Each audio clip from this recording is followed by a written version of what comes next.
ये बटर है, ये सारे मसाले रेडी किए, इसमें चीज, ऑनियन, बहुत सारी चीजें डाली है, और ये टोमेटो है, और ये ग्रीन चटनी, और एयर फ्रायर में और इधर एयर फ्रायर में फ्राई करना है इसको।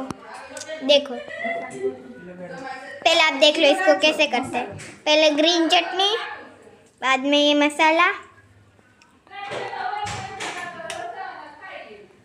સ્ટફિંગ કહેવાય, મસાલા નહીં. પાછું ઉતાર લેવાનું. ફૂલ પડી હોય ને એટલે ઈ પાછું ચાલુ જ રાખે, બંધ કરવાની ન ખબર પડે. बाद में बटर, ઈ પાછું બંધ કરી દે, પછી પાછું લગાડતા હોય ને એવું કર.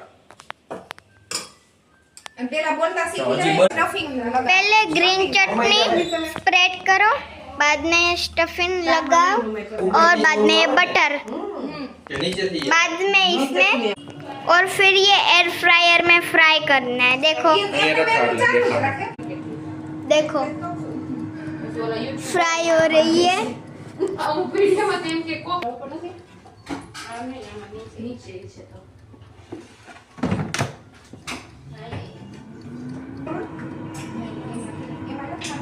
सब खा रहे,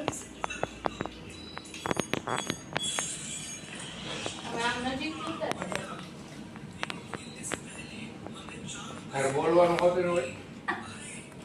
અહીંયા ડેડી બનાવે છે મતે જો અહીં. और इधर पापा रेडी कर रहे हैं। देखो